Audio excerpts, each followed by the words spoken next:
The best Christmas present that I get every year is from my oldest daughter. She is head of the creative writing department at Farley Dickinson University in New Jersey. She's a published novelist. And she said, if you want to know what's going on in the world, you have to read the New York Times Sunday edition. Okay. And I find out more about what's going on in the world from the New York Sunday Times Sunday Review. This is just yesterday's. On the front page is a picture of Simon. Okay? Simon is a robot. And the actual designer of the form of Simon came and visited Simon at Georgia, where they're programming Simon. And you can converse with Simon. You can do things with Simon. And it's just an incredible article because it talks about how robots will be doing things that we have only assigned to humans, and how you will also be able to interact even with robots. But the author says no one has asked the question. If we continue to use more and more robotic devices in life, the philosophers will not go out of business. What is the purpose of being a human? Okay. Then right below it is another article on revolution hits the universities, about MOOC, a group of people at Stanford and also Harvard who are now doing higher education courses online, and the increased number of people, and making knowledge now known to people all over the world. What will that do to higher education?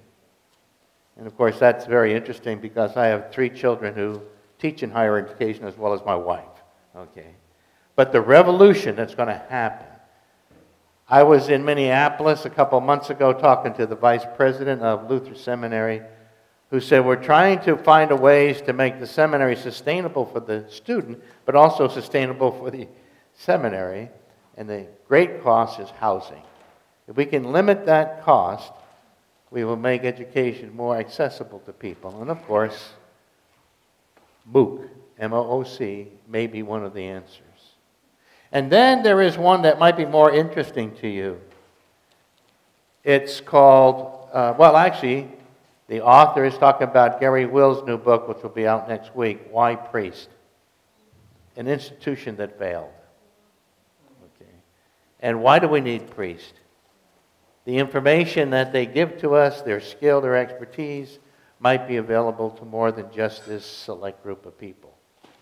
We're in a transitional day. Major transitional day. And it's not going to stop. It's going to continue.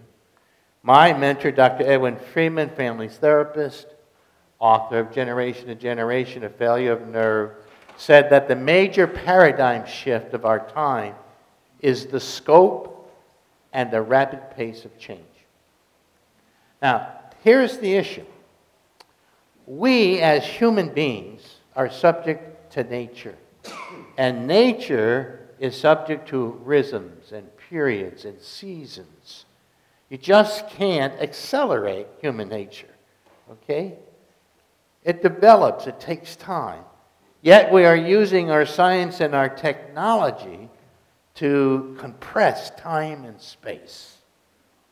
And we're going to be confused as to what is our role, not just as priests, pastors, but also as human beings.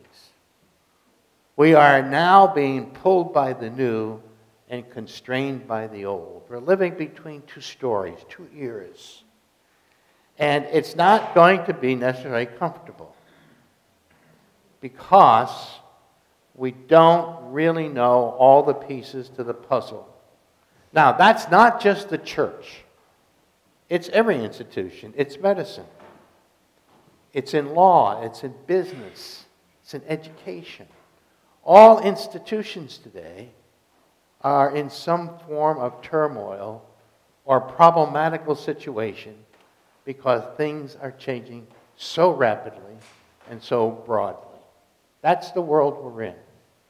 For instance, you may have read that now 1 out of 5 people in the United States is a nun.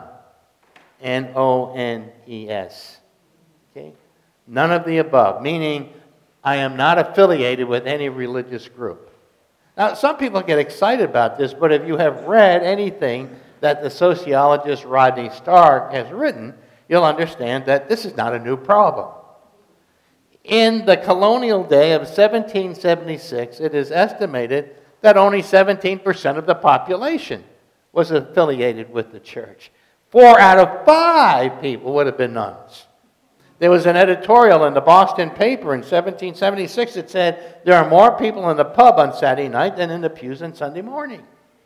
And even if you go back to the Reformation period, which is often called the age of belief or the age of faith, church-going was a problem for the major theologians that we study today, like Calvin and Luther, etc. Okay. So nuns are not a new problem. And it's not just a problem for the church, because fewer and fewer people politically are identifying as Republicans or Democrats. There are a lot more independents, nuns. Okay.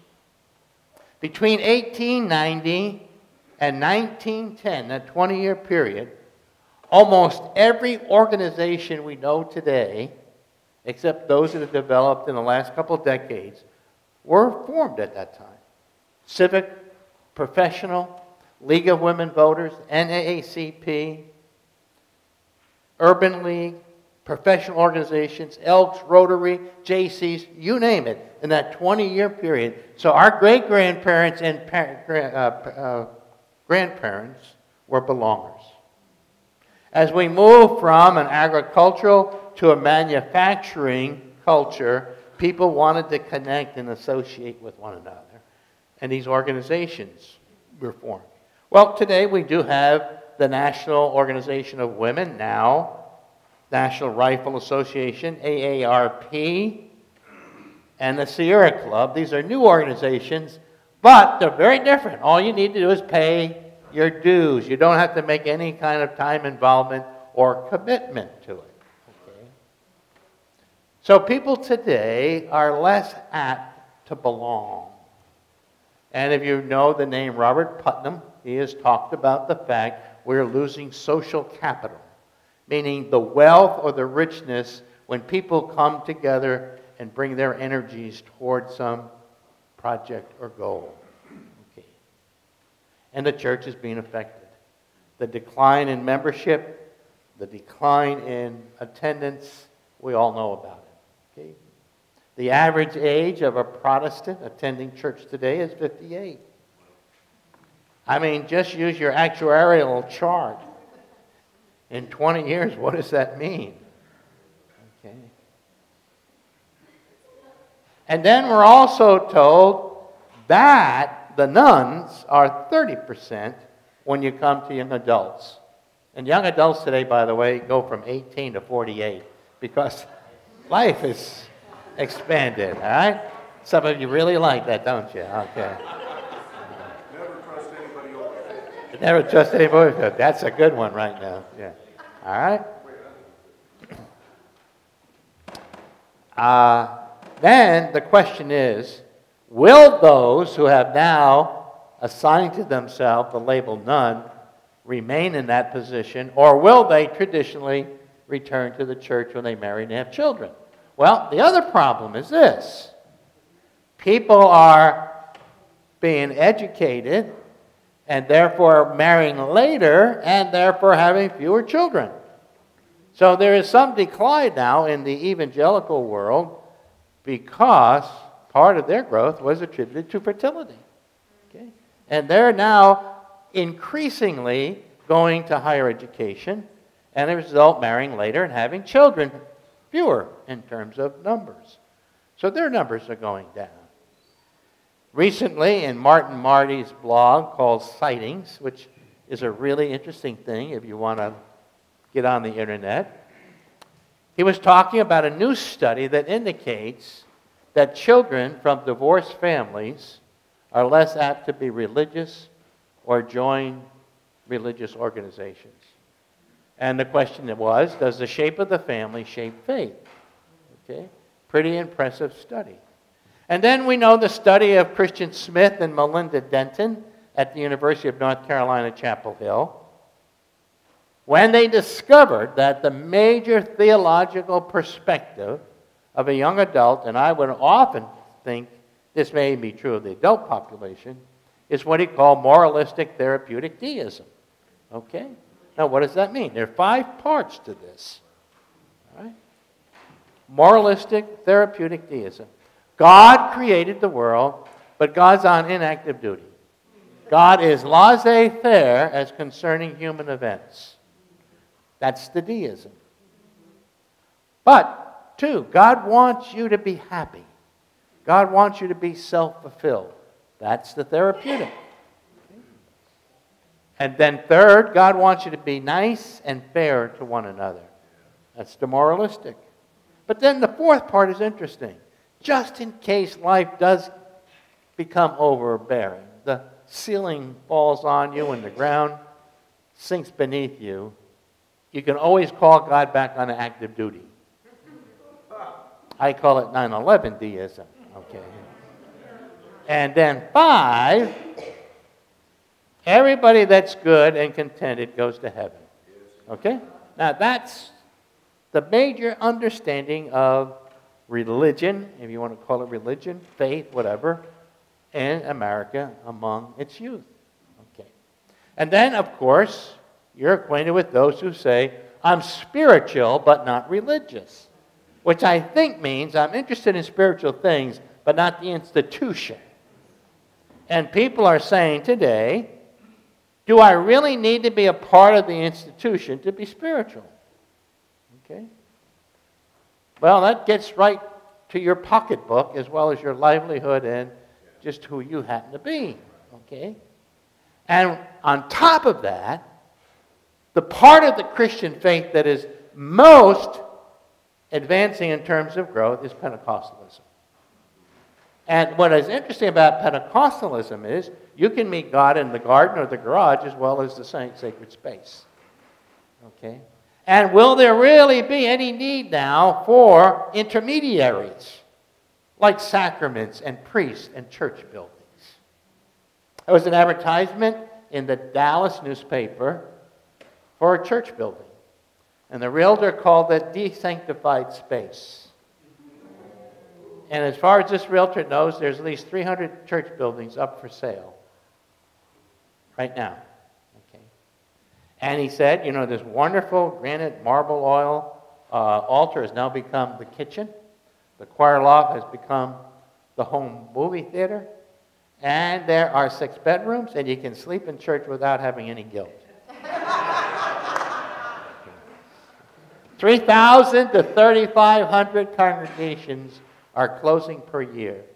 David Olson, statistician for the Evangelical Covenant Church, says 55,000 churches will close in the next 30 years, to be replaced only by 20,000 new congregations. Now, the Barna Group in California says 20% of the congregations that now exist will be extinct in 20 years. That's 72,000 congregations. Okay. So we're part of an institution in the United States that's on the decline. But the paradox is the church is growing globally. It's not growing in our direction. It's growing south, below the equator. At one time, France was the largest Roman Catholic country. Today, it is Brazil, followed by the Philippines and Mexico. That's where the growth is, into parts of Asia, Central and South America, and Africa. 40% of the world's population is Christian. And we're growing at a slightly faster rate than among the Muslims. Okay? But here in the United States, there is this decline. And yet at the same time, the number of people who believe in God has only decreased about 8%. Okay? But only 17% of the population believes going to church is necessary to be a Christian. So we now have this new category of non-belonging believers, which is pretty hard for us to understand when we understand that the Christian community, that participation with others, sharing, is crucial to the Christian faith. And can you be a Christian in a do-it-yourself position?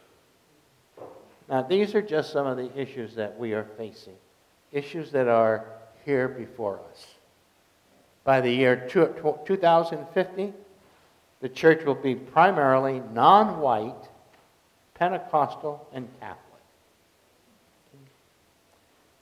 Now, the great paradox will be the wealth among Christians will still be in the West, but the numbers and the influence and the energy will be in the Southern Hemisphere. Okay. What that means for the future could be very interesting. Now, I studied family systems theory with Dr. Edwin Friedman, which has helped me do my work. I often do interventions with churches in conflict. I've just completed my 214th intervention. It's interesting because in the last 3 years, 4 years maybe, more churches have been inviting me to work with them, not because they're in conflict, but because they're in decline. Okay. Now, I often tell churches in conflict, I don't do conflict management. I do conflict learning.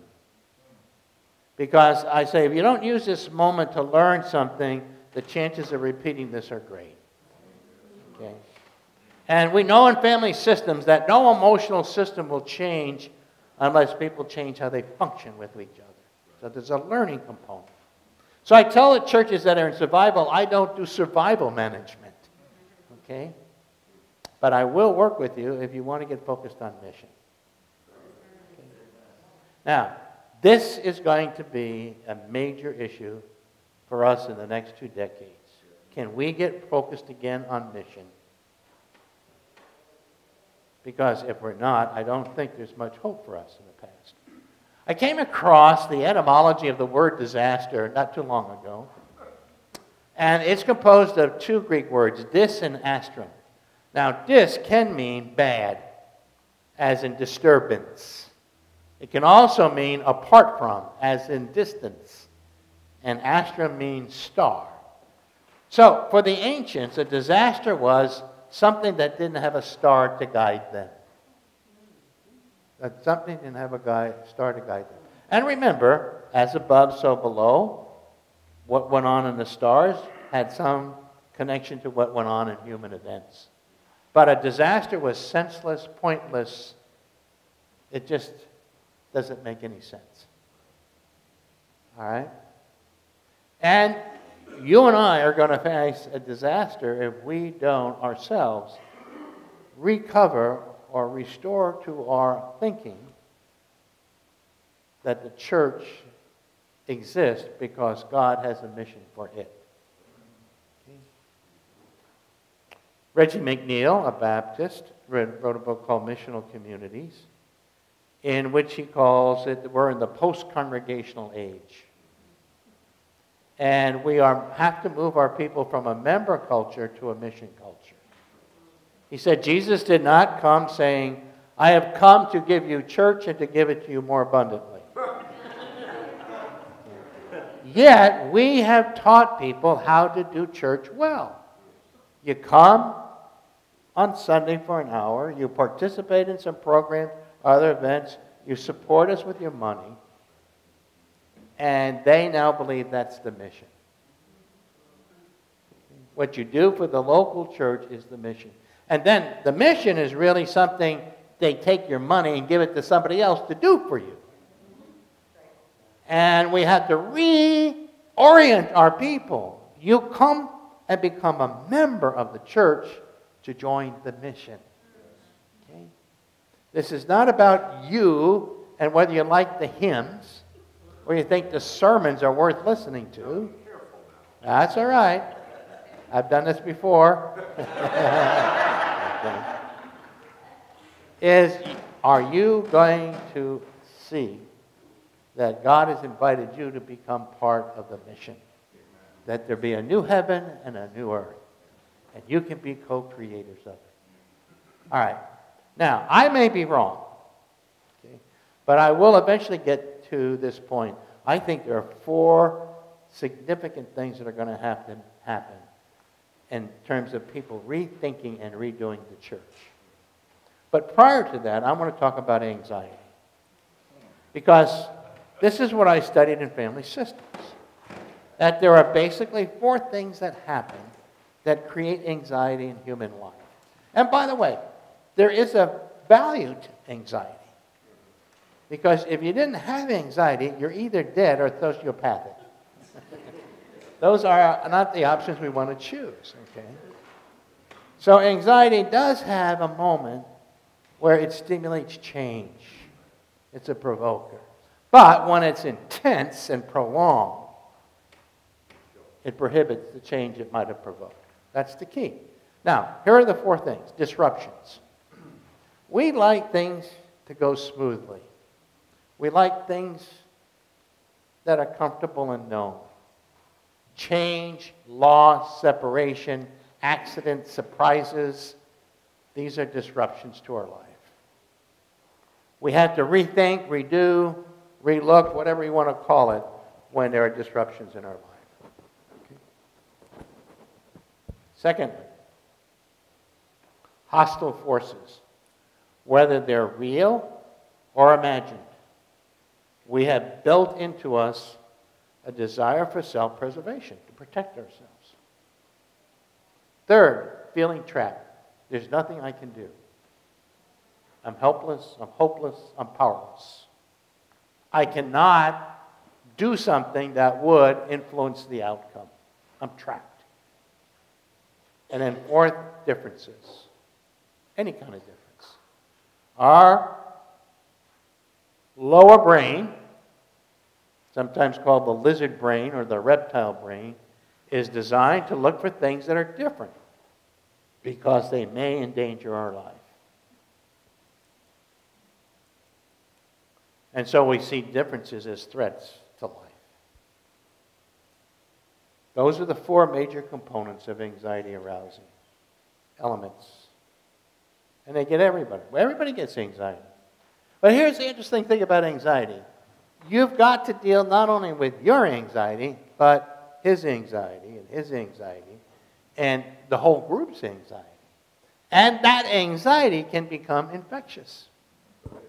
Okay? It's just the nature of it. We could get 4 or 5 people in this audience anxious, and we'll get a few more people anxious in turn. But anxiety never does you in. When I work at a church that's had a conflict and people are all kinds of anxious, okay, for me, that's a plus. Okay? Because I'm hoping that they can now use some of that anxiety as motivation for some change. But I also know I have to give them the freedom not to learn from their own experience. Because I'm not going to fix it. I'm here to provide a process to help you go through it, but I'm not a fix-it. Because in systems theory, we understand that the basic molecule of all human relationships is the triangle. At some point, every dyad becomes unstable. In order to restabilize itself, it brings in a third party. So, when I'm invited into a conflicted church, there are 2 anxious parties out there that are polarized by their emotionality. And each one of them wants me to be their ally. All right? So I've got to stay out of that position. Plus, if I take responsibility for their problem, I have been triangulated. I have relieved them of their responsibility and assumed it for myself. I don't want to be in that position. And that's why I think those of us who come out of the therapeutic background often operate with conflict in ways different from those who come out of the organizational development background. When I first started doing this work, I was pretty disappointed by the fact that I got sabotaged all the time. I mean, these people are hiring me, they're paying me, they're putting time to it. Why would you sabotage me? Well, I learned pretty soon that the sabotage was very positive. It means I was on track. And somebody was not getting what they wanted or were losing power, so they had to sabotage me. Okay? I don't get sabotaged if I do a lousy job. I've already done it to myself. And that's going to happen. It's natural and emotional systems. Now, what do we mean when I say emotional systems? Boone, my theorist that I rely on, said, the emotional system is anything in your behavior or mind that is instinctive, automatic, reflexive, mindless, and to the most part, defensive. Okay? Comes from the lower brain again. That lower brain doesn't think. It only reacts. Okay? Not too long ago, I was in the car and I was cursing the motorist. And my wife said, why are you saying that? They can't hear you. And I can. Okay. Well, until she made me aware of what I was doing, I was into this reactive mode, right, of expressing my displeasure with the motorist. Okay. It was automatic behavior. I'm still learning to change it.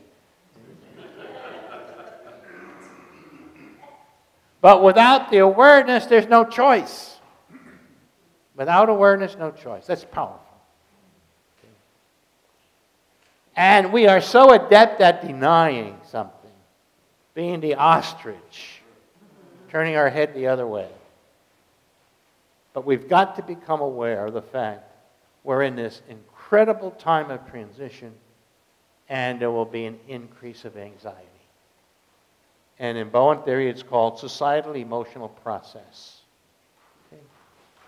And most of what happens when there is anxiety means there'll be reactivity, and people will be very regressive in their behaviors. They'll take less responsibility for themselves. They'll be more critical of others, demanding certainty, and I could just go on and on, okay? That's normal emotional process. And all systems that are emotional become sensitive to anxiety. I have discovered 13 triggers of anxiety universally for churches. There are more than this because a Lutheran pastor in Iowa called me one day and he said, Steinke, you'll remember me. I was the guy at your workshop who told you our congregation had 15 of those 13 triggers. Right. Now, I'm not going to give them all up to you, but I'm going to give you a few. Money. You know, you follow the money trail, you follow the anxiety trail. It's everywhere today in this recession, okay? Money. I worked with Shelter Rock Unitarian Church on Long Island. It has over $300 million in its endowment. And every year it increases by at least $20 million from the gas and oil royalties of the North Sea. 500 members, 12 full-time staff, but they can't keep staff. The per member giving is $82 a year. And the treasurer says we're always fighting about who gets the money and how much and so forth. So even in a place where there's more money than you know what to do with, they're arguing about money.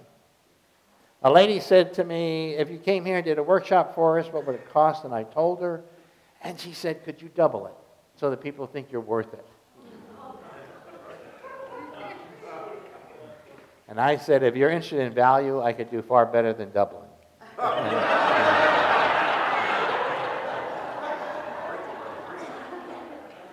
By the way, last week, a lady called me from Brooklyn. She used to be the individual who wrote stories for the Wall Street Journal on religion. Okay? And she said that her articles on religion were the most frequently read articles in the Wall Street Journal. So, folks, we're not out of the game yet, okay? Wall Street Journal, think about that. And there were more letters and emails relative to her articles than any other articles in the Wall Street Journal. But who owns the Wall Street Journal? Rupert Murdoch. And when she put in 2 critical articles about the Roman Catholic Church, he cut her off. She doesn't know if he's a practicing Catholic, but he's a major contributor to the Catholic Church. Okay? Well, then she was picked up by Business Week magazine. And the reason she called me is she's writing an article on church consultants. And she said, I'll just take 15, 20 minutes to interview you. Well, we were on the phone for almost 2 hours because I got to teach her Bowen theory. This is what I do and part of what I'm doing. And she was very fascinated by it. But then she said, what is your fee? And I told her, she says, oh, I can't put that in the article. It's not enough. They won't think you're worth it. Okay. I said, you can only charge churches so much. Okay. It's not like business. I thought that was very interesting. Secondly, sex, sexuality. Gay, lesbian issue is there for everybody. Okay? It's not going to go away. And we just get highly anxious about sexual issues. Third, pastor's leadership style. Now, for some, that's a euphemism, because what they really mean is, I don't like the pastor. So it's cloaked in this, I don't like the pastor's leadership style. But there's something else I think people are saying to us. Ladies are saying to clergy, we want you to do more than preach the gospel and administer the sacraments. We want you to have some capacity to lead a community. The laity are asking that of us. And I don't think many of us went to the seminary and had any kind of training in that respect.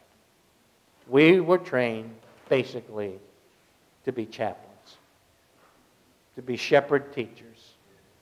Okay? We weren't necessarily trained to be leaders.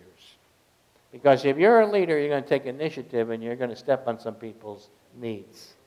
And not everybody's going to like it. Okay? And then secondly, we're not really good about dealing with conflict. And if you're going to be the leader today, and it's all this information, transformational leadership. Yeah, but boy, you also got to learn how to deal with that conflict. Because you're going to be the focus of a lot of anxiety when you're the change agent. Okay? And then we've got this problem. Why don't clergy and laity spend more time talking about what is the leadership style you want? And whether I can give it to you or I can offer it to you? Or do we have it clear in our minds rather than doing a test event for 2 or 3 years to see if it might work? Okay? Now I know you've got the appointment system, different from the call system. That puts a lot of pressure on the bishop and his cabinet. Okay? But that doesn't excuse you if you get an appointment to someplace to sit and talk to your leadership about, hey, folks, where are we going to go? Where do you want to see us go in the future? And so forth. Okay? Isn't that a fool's errand? Excuse me? Isn't that a fool's errand to ask people that? Isn't it a what? Fool's errand. Fool's errand. Well, if you want... The reason go ahead, keep going. I want you to. Because most of the time I hear people ask that, it's a youth leader asking a junior high group. And the answer is, I don't know. Well, what do you think most of your people want of you?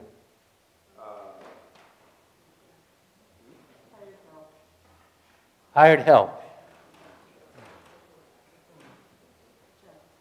Chaplain. Okay. Do they really want transformational leadership? No. Okay. And in the time of transition, folks, that's the can of worms that's been opened up. Yeah, that's how I see it. Okay. I think they want... Go ahead. They want more people in the pews, but there's a denial about the way we've done that in the past doesn't work anymore. It's not that they're bad people, it's not that they don't want to be. I mean, they really do. My experience is they really do want that, but the degree in which they have to change to do that, there's a lot of denial. Okay, that's a good point. Maybe they do want to move beyond that. But most of what I have experienced is they want more young families. They're just like that. Yeah, and I like them. That's a good point too. Yeah. Somebody said you can't get there from here. That's the message of today. You can't get there from here, which is another way of saying we've got to make some changes. But I'll get to that later. Okay. I think they want hope. Huh? They want hope. They want to see. I'll get to that later too. Okay. Hope. Okay. Yes. Loudly from the back. I think one of the things that we need to talk about is that a lot of us are ready for change now. Because we have the education and the information and we've done the thinking and the praying. When the reality is that most of the studies, at least that I've read, points to the fact that it takes 3 to 5 years to cause any adaptive change in a congregation. Well, what I've learned I'm sorry.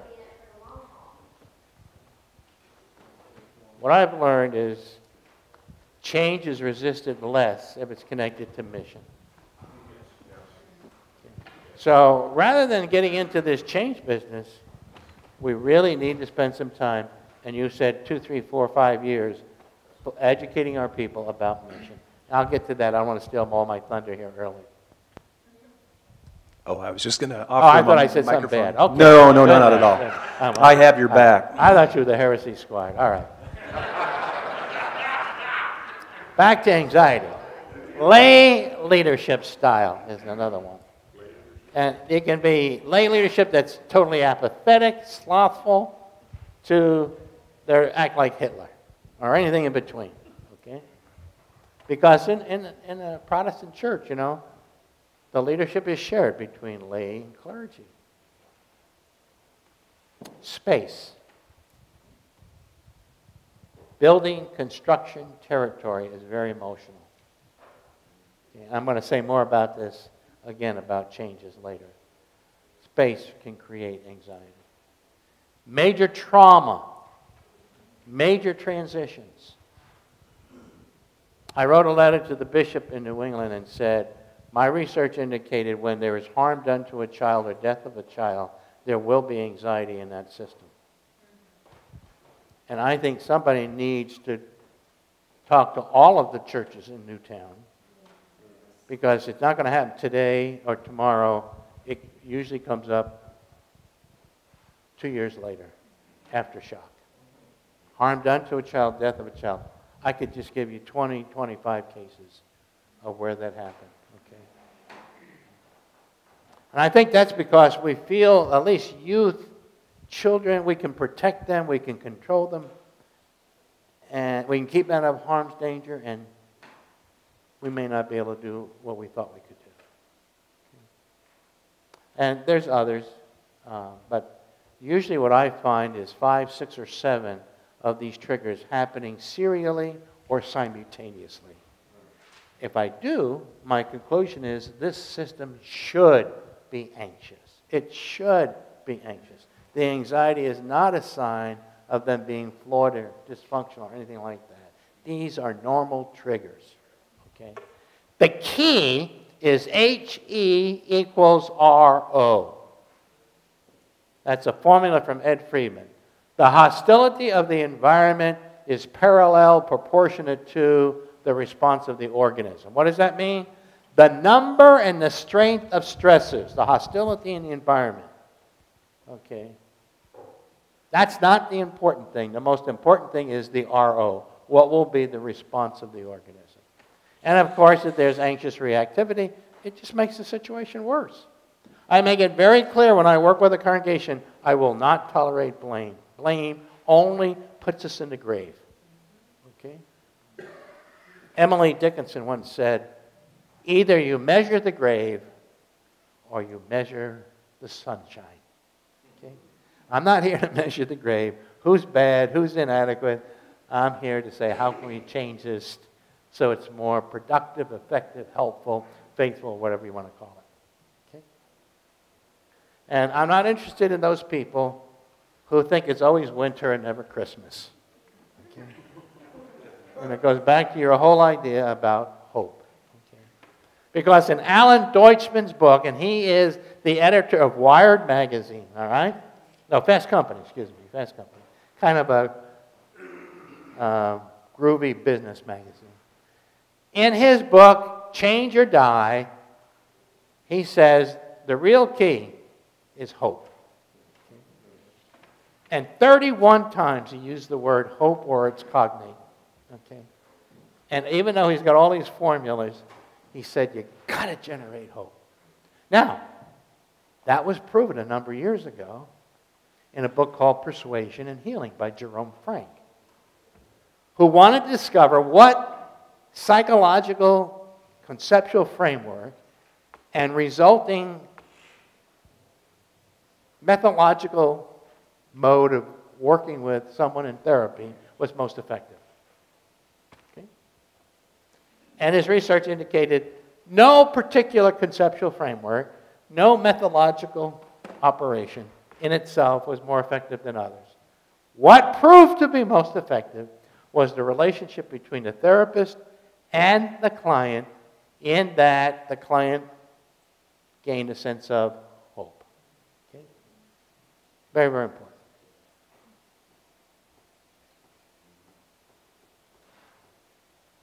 That's why I'm just kind of tired about bemoaning what's going on in the church. Okay?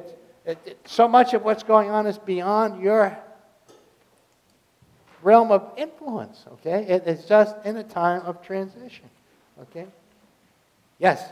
And it has been happening every 50 to 75 years. According to Peter Drucker. Beginning of time. Now, Phyllis Tricklesheen says it happens every 500 years. Well, everybody likes to put in nice little compartments, all right? It happens every so often in history, okay? That's right, all right? And we're in the midst of it. But my message to you would be, of all people, we should be the least anxious. Right? Helmut Thielicke, German Lutheran theologian and ethicist, once said, if you possess the last hour, you need not be anxious about the next moment.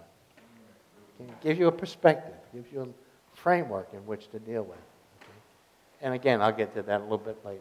But let me go back to the emotional system. The church is an emotional system. It's more than an emotional system, but it's never less than an emotional system. Because you got us human beings there, and either we're going to get reactive to something or we're going to be more responsive to something. Either we're going to let the lower brain determine our behavior, or we're going to let the upper brain determine our behavior. Now, let me talk a little bit about that upper brain. Okay. It houses our humanity, the left prefrontal cortex. Now, one time, Shakespeare lyricized the brain and called the brain the vault of heaven. Another neuroscientist, Paul MacLean, called the left prefrontal cortex the angel lobe. In one of my books, I call it holy tissue. Because this is the part of the brain that allows all of us to do 5 things that no other species can do, because only in human beings do you find a fully developed left prefrontal cortex. Okay. Here are the 5 things. Number 1, I can stand back from an experience and observe it. We can observe things. Oh, that's what happened. You know, I think in another situation I might do it differently. Okay? You can see something out there in a way that you have some kind of a neutral stance. Observe. You'll never find 2 dogs sitting on the curb outside of Starbucks discussing the dog's purpose-driven life. They don't have the brains for it, okay? They can't step back from their experience and observe it. Secondly, I can step back and see you as separate from me. That's important for relationships. You're not there for me to use or manipulate, to eat, or to have sex with. You have your needs, your rights, etc. You're separate from me. Use the dog analogy. Archbishop Desmond Tutu once said, have you ever seen someone throw a bone to a pack of dogs, and one dog said to the other, "After you." The dog is bound by instinct. It's all emotional. Okay? And then thirdly, this is the part of the brain that allows us to be imaginative, to be thoughtful, considerate, rational. Right? Dogs don't create art. Human beings are the only ones that create art. Okay? Because we have this capacity to imagine. Fourth, this is the part of the brain that allows me to veto the amygdala, that part of my lower brain that is automatic. Okay? Put some stops on it. Self-control. Regulating my anxiety. In other words, rather than being reactive, be more mature and exercise RO, the response of the organism. Chosen behavior. And then finally, this is the only part of the brain that deals with the future. It develops in the third trimester of pregnancy and continues to develop for another 20 years, and it is most influenced by the environment. No other part of the brain is. Every other part of the brain is past and present, but this part of the brain allows me to look into the future, to have foresight, to do planning, etc. There would be no Christianity without a left prefrontal cortex. There'd be no sense of Advent, baptism, Easter, resurrection. Okay? That's incredibly important. And that's also the source of hope. Okay? Because I've got a left prefrontal cortex. Phineas Gage is an important person in medical history because he was a promising railroad foreman for the Burlington, Vermont Railroad, and he was using a tamping rod for explosives, and it backfired, and the rod went through his cheekbone and out his skull, 1.25 inches hole, and his friend said, "What a miracle. Gage is alive." Gage's physician said, "Phineas Gage is no longer Phineas Gage." A very mild-mannered, responsible, sociable individual ended up being foul-mouthed, an irritant to others, and died as a freak in a freak show. Okay? Lost that sense of humanity. So, RO is extremely important. Okay? And while everybody else is getting reactive and bent out of shape, etc., someone has to come in with the RO. So, I know when I do interventions with churches in conflict, my behavior, my RO is important to the whole process. Because if I'm as anxious as they are, they don't have a consultant. There you go. And the same thing for your church. If you're as anxious as everybody else in your parish, they don't have a leader. Okay? So my capacity to be mature, to control an aspect of my life that is automatic, is important, especially in this time of transition. Transitions are disruptions. They create anxiety. Anxiety is contagious. And there's enough of it in our world today. Okay? And we find it actually being played out in so many different kinds of ways.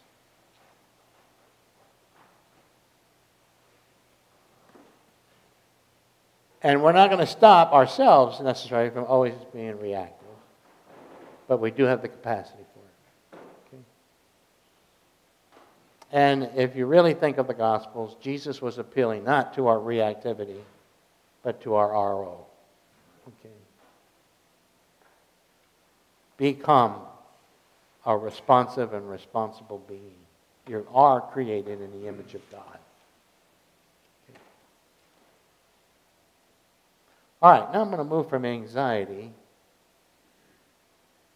into another concept from Boone theory called differentiation of self. Now, this phrase, Bowen borrowed from embryology. Differentiation is a term in embryology which means maturity. Because when a cell in your body matures, becomes a heart cell, muscle cell, liver cell, it is said to have differentiated. A stem cell is not yet something in specific. It's an immature cell. So differentiation of self is really a phrase indicating human maturity. What does human maturity look like? Well, in order for us to be mature beings, we've got to deal with two innate forces. To be separate, to be close. To stand on our own 2 feet, to stand hand in hand with others. Okay? That's maturity. And to have a good repertoire of responses to deal with both needs. Now, the problem is, we normally overemphasize one or the other. We can become too separate or too close. Being too close, Boone called emotional fusion. Now that's a term borrowed from physics. When you melt metals together at different temperatures, each metal will lose its properties. And eventually you will not be able to tell one metal from the other. So when I was doing therapy with clergy and members of their families, I remember one pastor's wife saying to me, I have headaches for all 5 of us. That's emotional fusion. Okay.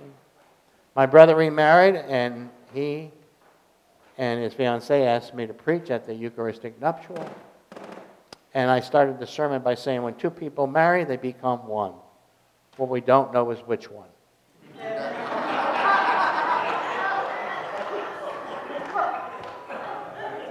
Marriage is a true missionary experience. You have been sent out by your family to be a missionary, to convert this heathen. We call them in-laws, but they're heathen. They don't know the truth. And your spouse has been sent out for the same reason. Okay? And then you have all kinds of arguments, you know. On the radio this morning coming here, they had a little discussion, you know, when you have arguments, what's the biggest cause? And one person said, me. I like that, okay, that's maturity. But emotional fusion, you confuse closeness with sameness. That if we are the same, we can be close. And yet if you're mature, you can be opposites, but what?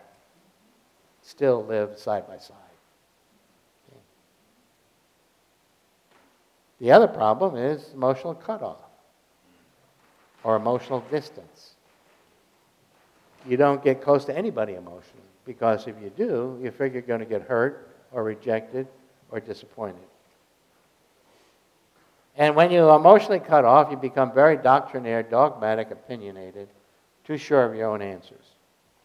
And I'll tell you, being omniscient is a wonderful way to avoid intimacy. No one can give you anything, and no one wants to get near you if you know everything for that particular reason.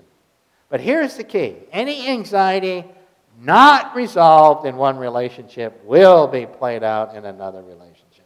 That's important about cutoff. Okay? So if you get cut off from one of your parents, one of your siblings, even a friend, and it's in a significant relationship, it will be played out later in another relationship. And you clergy should know that. It's probably already happened to everyone here. This is not a problem between you and me, but it's coming from another unresolved relationship. But people in emotional systems always play out that unfinished business with people in 2 functioning positions: the most responsible and the most vulnerable. Okay? That's what happens. Okay?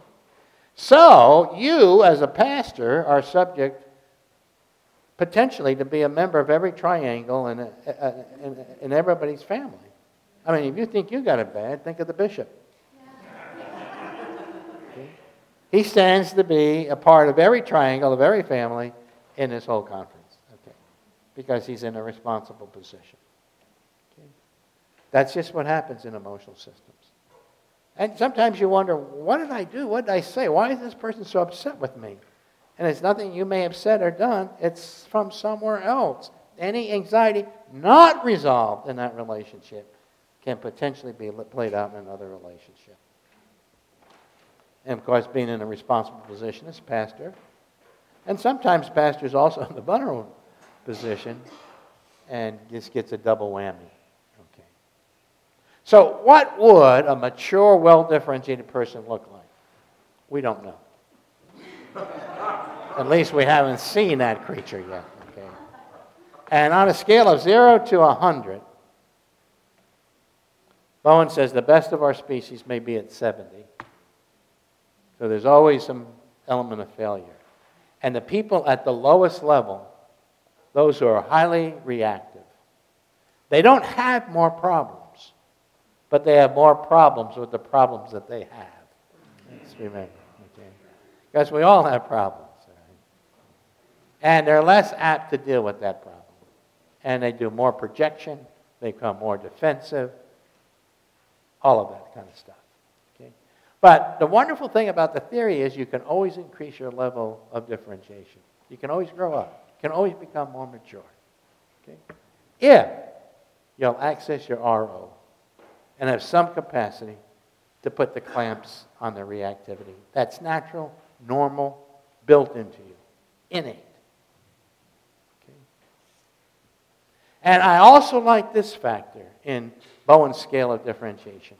Those who are higher on the scale can pursue their life goals compared to those who are at the lower end can't pursue their life goals. Now, is that also true of a group? I think so.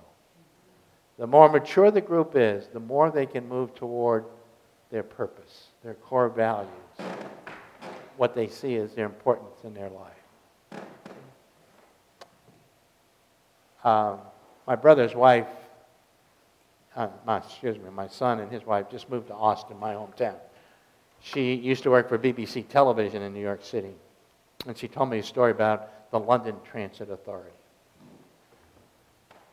There was a group of passengers that were stationed at a particular spot at a particular time to be picked up by the bus. But the bus would keep going by them every morning. So they wrote a letter of complaint to the London Transit Authority. And the LTA did an investigation and found out the passengers were correct. The bus just passed by. And they wrote a letter back to the complainant saying, if our buses stop all the time, they'll never be on time.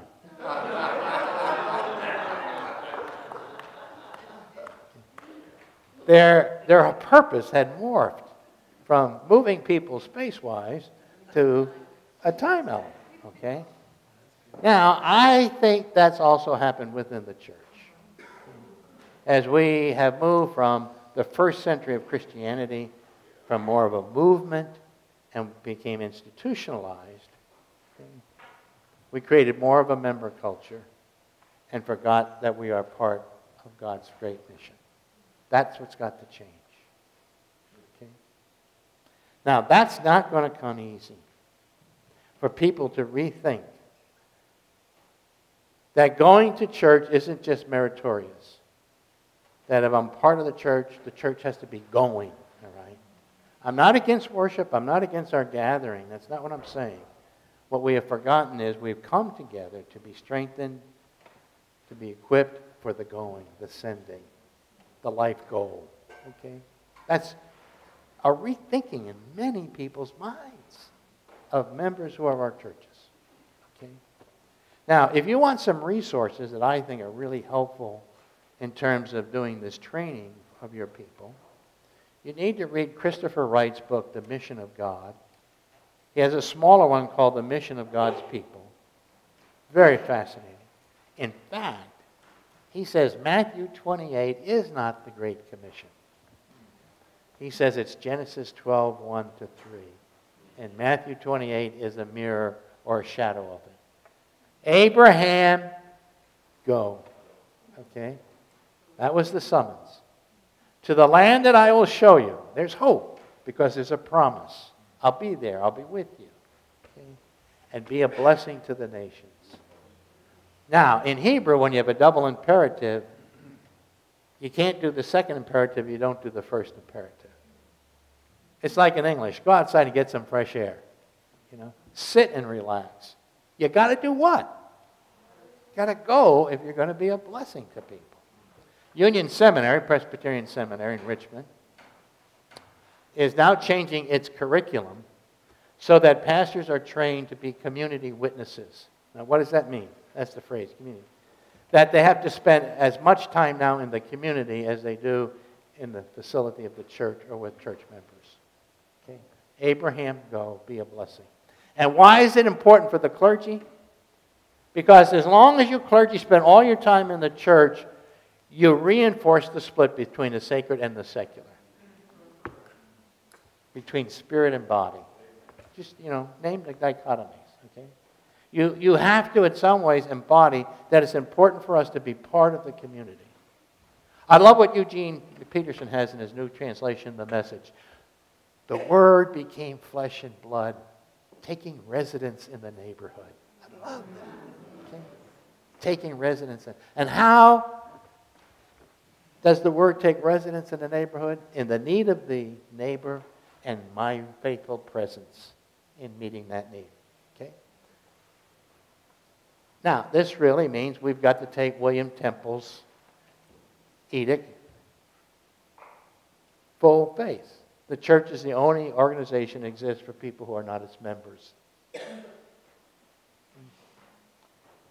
And when I go to work with churches that are in conflict, one side will say they're taking my church from me. And the other side says they're taking my church from me. Okay? It's not your church. Okay?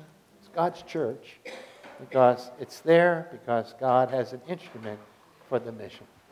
It's rethinking. Okay? But I think it's possible. I think it's very, very possible. Also, if you want to teach people something about the mission of the church, another resource, two resources. Rodney Stark is a sociologist at Baylor University. He's written a book called The Rise of Christianity and another newer one called The Triumph of Christianity. Why did Christianity grow from 1,200 members to millions in just 3 centuries? Why did it grow? Even at the end of the first century, it only had 7,500 people. It had no space, had very little organization, but it grew. And Stark said it was because of the winsomeness of the Christian people. All right? Now, the Greco-Roman cities of those days were cesspools, full of squalor.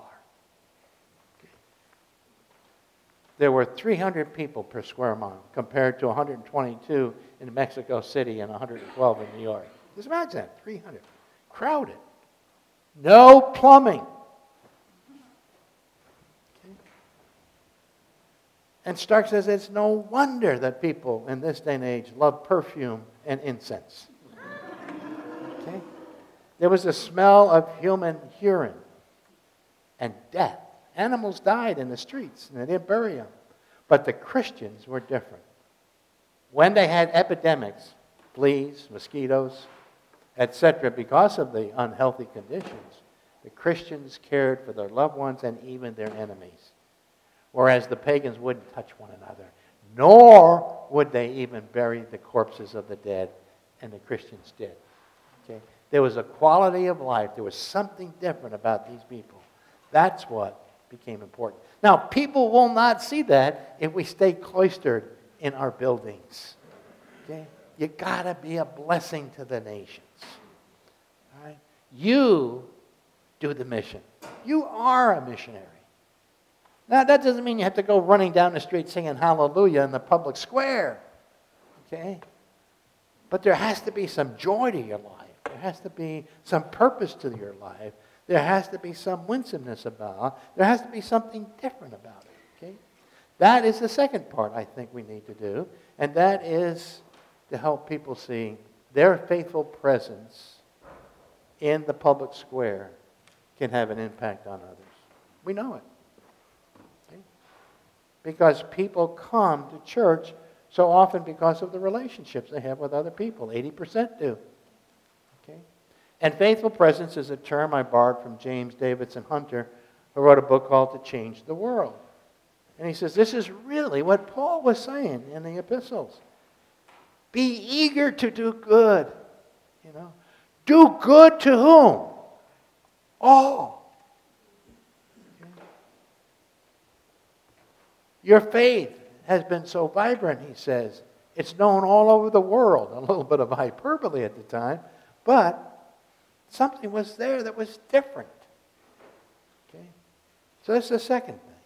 Third thing, if we want people to have a faithful presence in the world, I don't think we're going to do spiritual formation 1 hour a week on Sundays.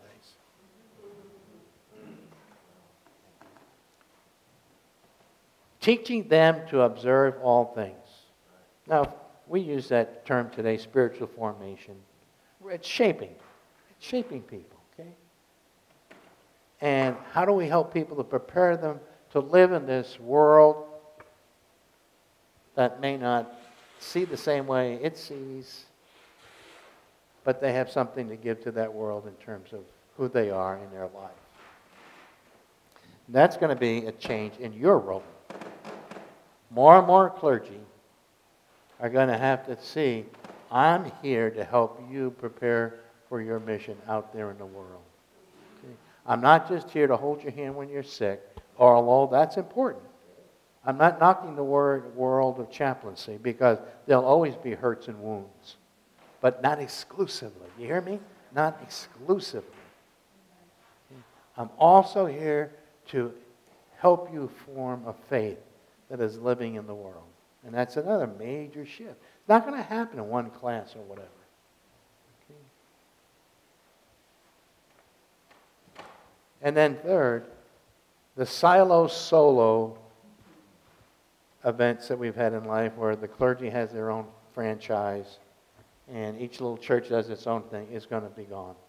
We live in a world of networking, social media, okay? And we're going to have to learn more and more in the church how to network, how to help each other, encourage each other, support each other, okay? And without control elements. It's going to be very, very important in the future. And then fourth, space. I don't know if we're going to be able to afford buildings like this in the future. When I was in Australia, the Church of Christ, who happened to be my host, told me they are growing fairly rapidly, but all of their new plants are not cathedral-like structures. They're multi-purpose buildings. They have cafes, they have assembly halls, they have office space, they have workout rooms, and the church is in the world, and the world is there with the church. I have a hunch that we spend, well, let me put it this way. Research indicates that we spend 90% of our resources, both time and money, with the building, with the organization. And so the leftover is 10% for something else outside. The buildings are just going to be expensive. So are you. You're going to become expensive. And we already know that. Okay? So there's going to be some changes. I have no idea what it's going to be like, and I'm not going to be here to see it. Okay. I just know that I think we got to start something now. Okay. We have to do some rethinking and re-education of our people. The anxious moment we're living in is a learning moment. Okay. Don't get into conflict management or survival management. Okay. Get into the mode of I'm here to help these people rethink, relive their lives. More in line with what we know is the mission of God. Well, let me stop here for some questions. Okay? Yes, in the back, please. Wait, we have a microphone, okay? Thank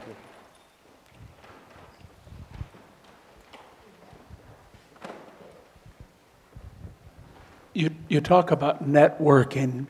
About what? Networking. And my sense is that sometimes as clergy, we can have a tendency to use, quote, social networking as a way to avoid social networking. And explain that. By that I mean, if we turn off Facebook and Twitter and hit the streets for our social networking, we might be a step ahead of where we are.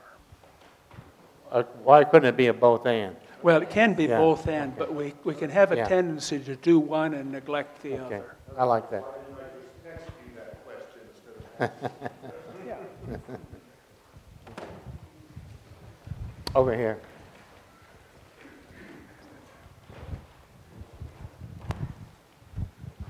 I agree there's a both-andness to that, but I think we have to be sensitive to where people are and where they're comfortable in communicating to be able to reach out. And I mean, I have some great stories about that, you know, and how I've utilized both being present out in the public square and also a lot of work on Facebook has reaped great rewards. And so I think there definitely there's the both-andness, but we have to be willing to go there and not, I think we have to be really sensitive to how we present ourselves. Does that make sense? Yeah. I'm not saying that we go out and trample on people at all. But if I do care about the church and its mission and the people who are part of it, I've got to do some challenging. There's a book called The Permanent Revolution, written by Alan Hirsch, who's a church consultant. And he goes to Ephesians 4. And the gifts were to be apostles, prophets, evangelists, shepherds, and teachers. And he said, we're the tail that wags the dog. We're shepherds and teachers. But we sure are void of apostles, prophets, and evangelists. Okay. So he's already talking about we clergy have to rethink our role. And let's face it, there are 65-year-olds and maybe even some 15-year-olds in our pews that aren't going to get what I'm talking about. You hear what I'm saying? But there are motivated people in your church. You've got to find them. Who are the people that are teachable? That's the key, okay? There are going to be some who are not teachable, right? They want it to be the way it was. They want familiarity, and it's just going to be too challenging. But there will be others that will be teachable. But there are also so much that I can be taught. I have to be open to being taught. Oh, yeah.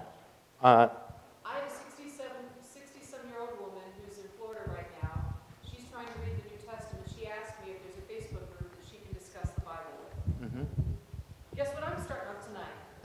Good. You know? That's why you're there. That's why you get paid. I know, but she's in Florida. That doesn't make any difference. Be a blessing to the nation. Well, exactly. But I'm saying that she's yearning and asking for something that I hadn't thought of. It's All like right, ding but that's ding. good. Okay, let's jump on this. Yeah. But we have to be open to being taught and then take advantage of opportunities. We have to be teachable and we have to have our eyes wide open. Yeah. Look I don't for know how we're going opportunities. to teach other people if we haven't been taught ourselves or we're not open to it. Yeah. Go ahead. I had a little bit of a A little shock. louder, please. I had a little bit of a shock the other day. I'm getting ready for confirmation. And I had several parents come for a parent meeting, and I was hoping that we could build community with the parents and the kids. And out of the 10-parent group that was there, only 2 couples were really interested in having anything to do with the church. They just wanted their kids to be confirmed and then be done. So my deal is I'm going to spend time with those parents that were really interested in wanting to build relationship. And then what about those other folks? Do I just not worry about them, or do I still try to be in contact with them through their kids, or? Well, I hope you don't worry about any of them. Oh, there you go. But that you do have some care for them. I'm sure that's what you meant when you said worry. You can't pour insight into unmotivated people. And when people are anxious, they don't respond to love, insight, or reasonableness. Okay. So there's limits to some things of what you can do. But you look for those motivated, mature people that you can teach. You can teach, okay? Not everybody got it when Jesus was around there, you know? And some of those that didn't get it were the biggest church members around, if you want to call them that, the religious folks, all right? But who would hear it? Who can hear it? That's key. When I do an intervention, I don't try to get the whole congregation to work with me. I ask for 16 mature, motivated people to work with me, okay? And if I know I've got that, we can get something done, okay? Peter had one over here. I have a lot of sympathy with the people that are caught. we're kind of, it's as if we've changed the rules of the game. They signed up for a church that was a softball game, and now all of a sudden we're asking them to play football. And the rules have changed. And we're talking about the anxiety of the rule change. Is there anything positive to work with other than anxiety? That's a good way to put it. The rules have changed. In fact, with a Methodist minister in Kansas City that emailed me a couple weeks ago, and he said, I think we've had 3 contracts with people. Number 1 was, come, support us, we'll build it. Second contract, 60s, give us your children, your youth, we'll make them into good citizens and Christians. And now the new contract is, if I become a part of your community, how can I know I'm not making a difference? Okay, that's big with young people. Okay. It's not just about me. How do I know I can make a difference? So when I work with churches that are in survival, I say, here are 4 questions we've got to ask right from the beginning. Number 1, how do people in this community know that we care about it? You can't assume that they know we care about it. There has to be some visible, ephemeral way of expressing that. Secondly, how do they know that if they're a part of this community, they will make a difference in people's lives? That's what this community is about. Third, does this community have a letter of reference from the poor? That really gets them.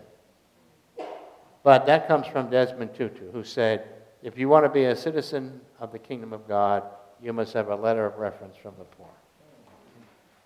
And fourth, how do you balance St. Paul's words, do good to all, especially the household of faith? Balance. Okay. And you're right. We're saying to folks, the rules are changing.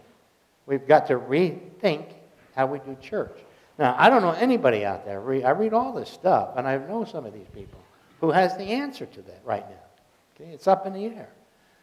But here's the thing that I want to share with you. I really believe in what Ronald Heifetz has said when he talks about technical challenges and adaptive challenges. Let me explain it. A technical challenge is you have a flat tire, but you know how to fix it. You remove it, you repair it, you replace it. That's a technical problem. It's an action, it's a know-how, you know what to do. An adaptive problem means you got to change your values, your way of thinking, your way of behaving. That means you got to change yourself. So changing a tire and changing your mind are 2 totally different things. But what we're facing in a transitional day are adaptive problems. Now, we know in Scripture people tried technical fixes for adaptive challenges. One was called the golden calf, the other was called the Tower of Babel. They don't work. Okay? And then in the New Testament, we had a case where Peter, on the Mount of Transfiguration, he has a technical problem. He deals it like a technical. We're going to build 3 booths here. All right? They don't work. Okay? You can't pour new wine into old wineskins. Okay? We have to rethink, redo, restore. And yes, we're changing the rules. You're right. Okay? It doesn't mean that you're bad, you're flawed, the church is inadequate. None of that. We have to recapture, rethink again who we are. Semper ref, always reforming, right?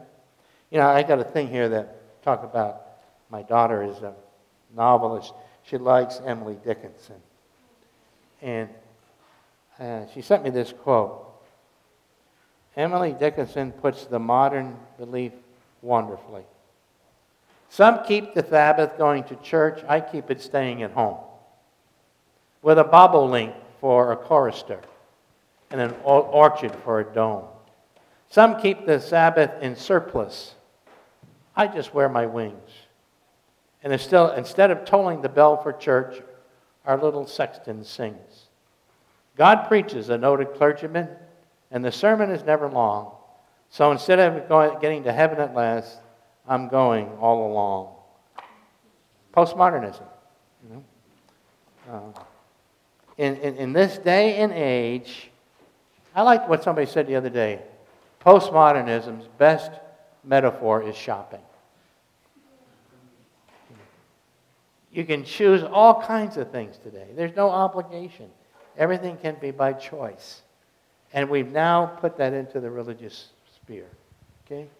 You can choose to go or not go. You can choose to believe this or not believe this. Okay? Everything's up in the air. And I think you're right. And there will be people who will react to it, you know. This is the way you do church. Peter, we have a question right over here. Yep. Thank you for everything you've shared so far. You mentioned a couple questions ago about finding the people who who are willing to be taught. Right.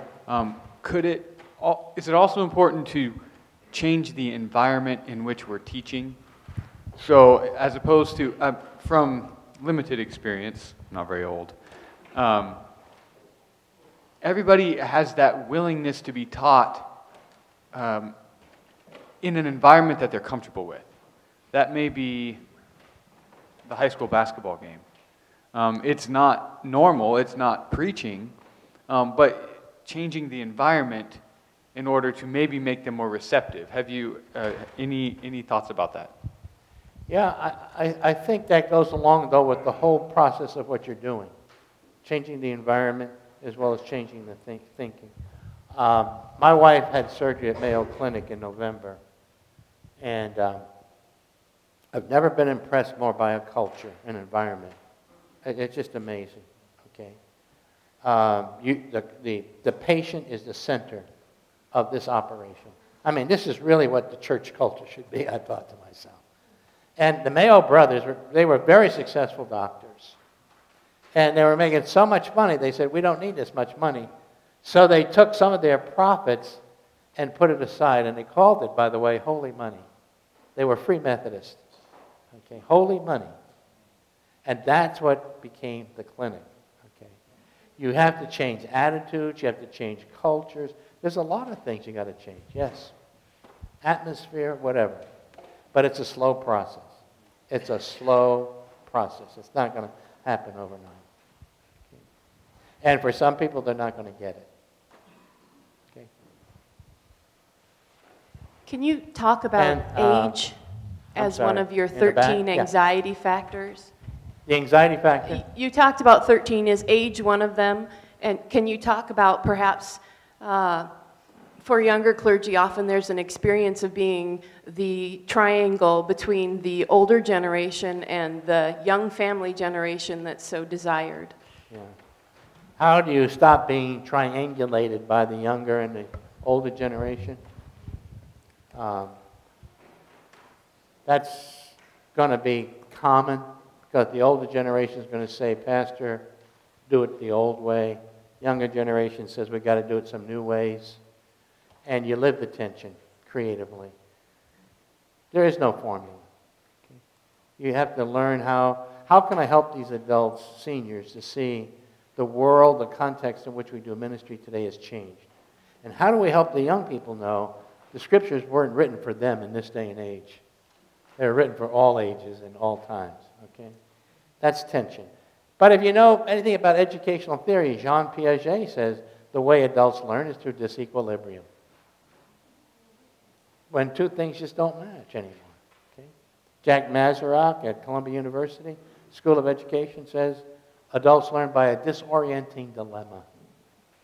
What I'm saying to you, can we use this moment to learn and not be so reactive? So what do the seniors need to learn? What do the young people need to learn? Okay? And I'm not that negative about the young people being anti-Christian as much as they just don't trust authority anymore.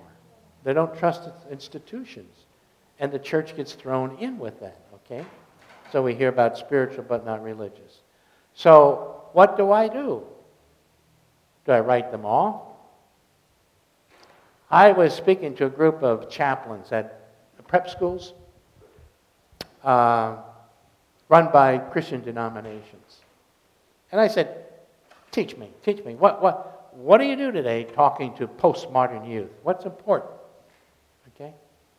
And they were kind of interesting. They said, well, first of all, they can sit still for 10 minutes for prayer, scripture reading, or a little homily. But then right away is, give us something to do. One of the, That's just give us something to do. You know, give us something to do. And if you read the book, Why Men Hate to Go to Church, the same thing is in there. There's nothing to do. It's so, church is made for middle-aged and older women. right. The service doesn't ask you to do something, all right? But actually, what the liturgy, capital L, should do is prepare us for the liturgy, small l, during the rest of the week. Because liturgy means what? Service, to serve, yeah.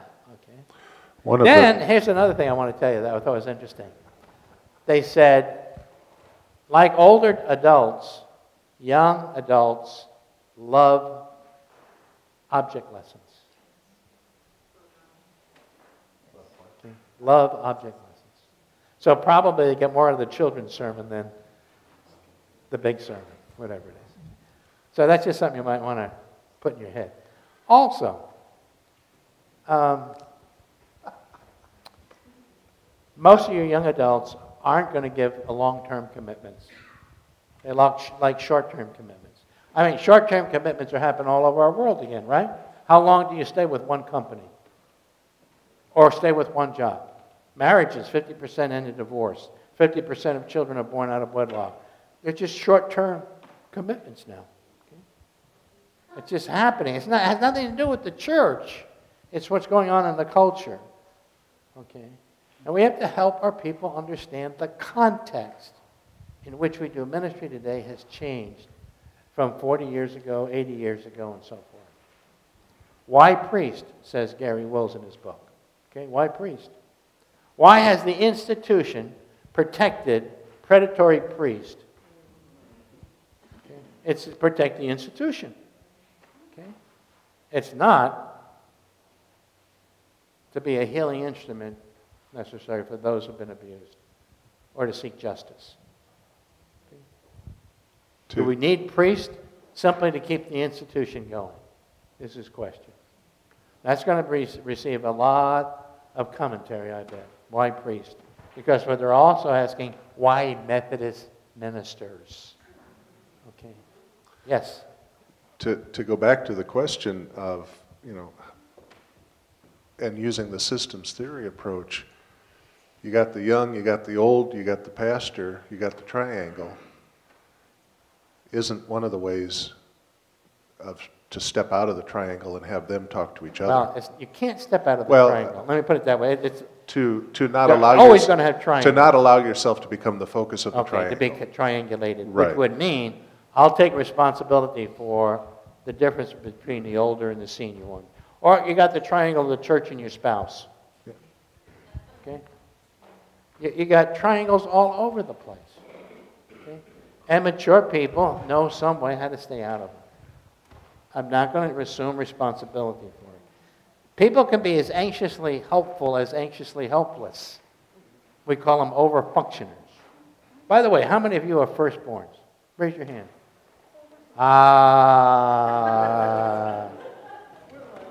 You are about 60% of clergy are firstborns. They are type A, obsessive compulsive, highly attracted to anxiety, overfunctioners. The rest of us really like you. You get things done. And the tendency is, if you're an overfunctioner, to take care of everybody's problems and resolve them for them, okay? Rather than empowering them to do it for themselves. Okay? To say, that's a very interesting question. Why don't you talk it over with the people you... That's correct. Right. Yeah, Ed Friedman had said, this is a typical triangle. Somebody comes up to a pastor and says, well, some people are sane. You're in a triangle that you got the switchboard, some people, and you. Okay? So it says, most clergy will say, who? What? How many? When clergy should say, Joe, they say the same thing about you. What do you think we should do? Got it? All right? You put that where? Responsibility. RO. Okay? Put the RO back out there. Okay. Or if you have inactive members. It had a great solution to it. You go to them one time and say, I know you're not very active. So when you need me, you need to call me. You're no longer an ambulance chaser. Okay, whose responsibility is it if they need you? Theirs. That's maturity. Okay? And we can enable a lot of immaturity and a lot of dependency in the church. Huh? Here's your rope. Here's your rope. Off the bridge. You know the story. That's good. Yeah, that's a great story, too, isn't it? Yeah. You may see my time here. We got a few more minutes. Go ahead. Last fall, we took our staff to Church of the Resurrection Leadership Conference. While we were there, we attended, I believe it was a Friday night, the International House of Prayer, just to experience that. And there we found, I suppose, 5,000 or 6,000 people gathered in this auditorium, 80% of whom were 20 and 30-year-olds. So I interviewed several of them around me just to find out their story, because here they were doing church, but 80% of the crowd was very young. And invariably, as I interviewed these younger folks around me, God's Spirit had touched them, moved them. They were going to the mission field. They were doing this and that. My question is, have you seen a correlation in churches where spiritual formation, i.e., extended times in prayer and learning more about the spiritual disciplines, learning more about intercessory prayer, has in some ways trumped the program mindset, or gee, we've got to keep up with things.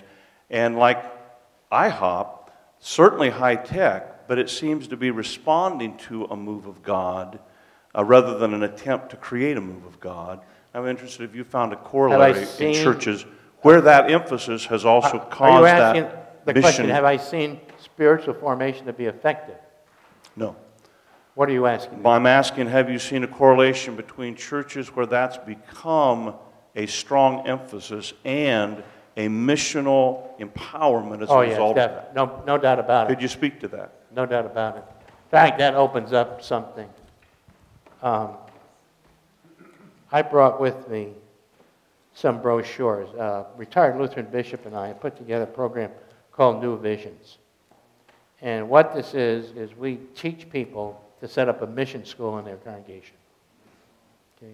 And you teach the material that we teach you. It's a 2-day training. And if anybody's interested, I have brochures here. And we're running a special this year. We got some special funding so we can reduce the cost.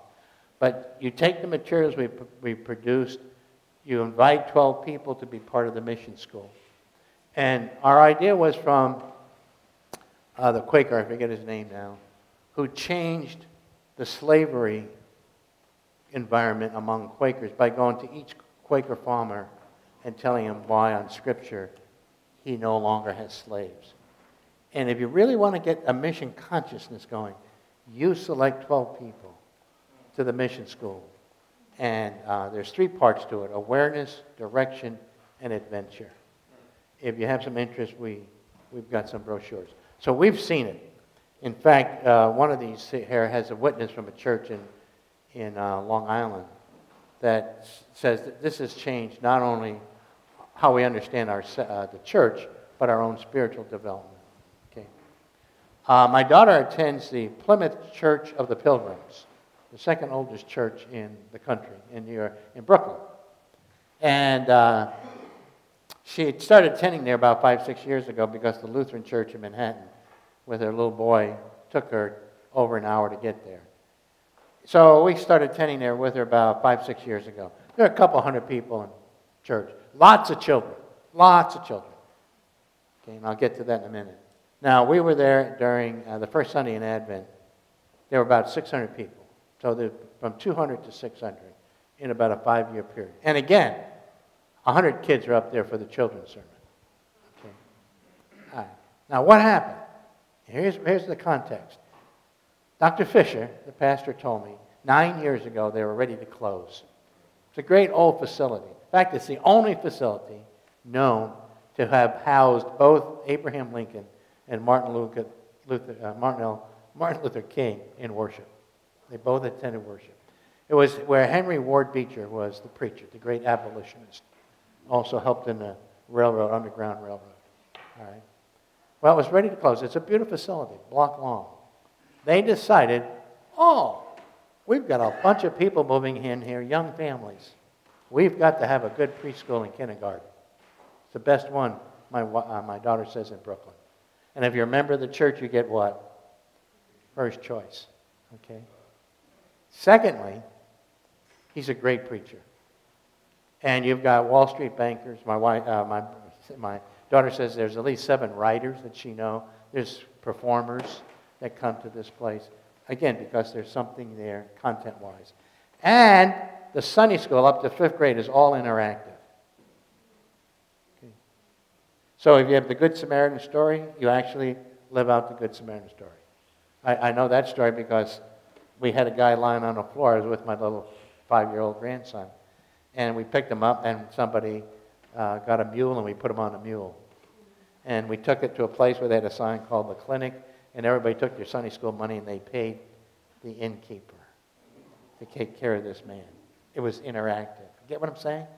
It's image making. It's what you do can change your thinking as much as what you think can change your action.